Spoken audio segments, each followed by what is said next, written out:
ఆ కోచింగ్ తీసుకునే ముందర నీకు ఏం రావాలి అనే దానికోసం ఫిజిక్స్, కెమిస్ట్రీ, మ్యాథ్స్, బయాలజీలకి pre JEE NEET physics, chemistry, biology and mathematics వీటన్నింటినీ కూడా ఈ ఇయర్ రెడీ చేయడం జరిగింది. ఇవన్నీ కూడా ఇప్పటిదాకా నేను ఇచ్చిన నా ఎఫర్ట్స్ అన్నీ కూడా 10% కూడా మేము ఇది వినియోగించలే. కరెక్ట్గా ఇవన్నీ నా బుక్కుల్లో, నా పేపర్లలో, టీచర్ల మనసుల్లో ఉన్నాయి. ఇప్పుడు అన్నింటికీ పేపర్ రూపం ఇస్తున్నాం. లాస్ట్ ఇయర్ మీకు ఇచ్చింది కేవలం తెలుగు, ఇంగ్లీష్ టెక్నిక్ బుక్, తర్వాత మ్యాథ్స్ బుక్లు 3 బుక్లు ఇచ్చాను, తర్వాత కెమిస్ట్రీ ఇచ్చాను. వీటన్నింటినీ కూడా మోడిఫై చేసి ఈసారి ఇస్తున్నటువంటి బుక్లో మీకు వీడియోస్ ఉంటాయి. ఇప్పుడు మనకి ఎలాగైతే క్యూఆర్ కోడ్ కొడితే ఆడియో వచ్చిందో ఇప్పుడు వీడియో వస్తుంది. ఫ్లవర్, పార్ట్స్ ఆఫ్ ఫ్లవర్ అంటూనే ఆ పార్ట్స్ ఏంటేంటివో ఆ ఫ్లవర్ను చూపించి దాంట్లో ఎక్స్ప్లెయిన్ చేసి దాని కింద ఉన్నటువంటి వర్క్షీట్ మీద మళ్ళీ మీరు ఆ పార్ట్స్ ఆఫ్ ఫ్లవర్ అంతా కూడా మీరు మళ్ళీ రాసేస్తారు. చాలా చాలా జాయ్ఫుల్గా ఉంటుంది. ఇది ఎక్కడ ఎడ్యుకేషన్ లాగానో కష్టపడి చదివేలాగానో అలా ఉండదు.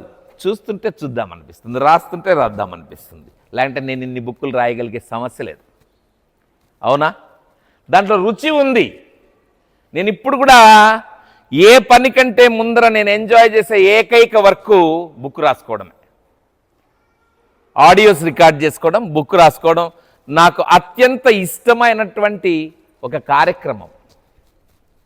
కష్టమైతే నాకు ఎందుకు ఇష్టమవుతుంది? అది మీరు ఆలోచించండి ఒకసారి. అది కష్టమైతే నాకు ఎందుకు ఇష్టమవుతుంది? అది నిజంగా చాలా చాలా హాయిగా, ఆనందంగా ఉంటుంది కాబట్టి నాకు చాలా ఇష్టంగా ఉంటుంది.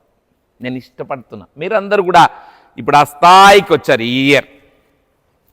Only because you do not have the fundamentals, you are not confident at your studies. Now we have provided. నేను ఎక్కడ బిడియపడలేదు, సిగ్గుపడలేదు.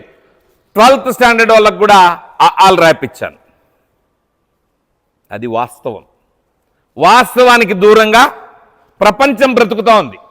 మీ అమ్మ, మీ నాయనలంతా ఏం ఫీల్ అవుతున్నారంటే మీకేదో ఇక్కడ మార్కులు వేసేస్తారు. వీళ్ళు కడుపు నిండా మార్కులు వేసేస్తారు. కడుపు వెల్తి పెట్టి ఎవరు వేయడంలే. మన స్కూల్లో మాత్రమే కొంత వెల్తి పెట్టినా వేస్తున్నాం. మిగతా స్కూల్స్ అన్నీ కూడా కడుపు నిండాకు మార్కులు వేసేస్తారు. నీకు చదవను రాదు, రాయను రాదు.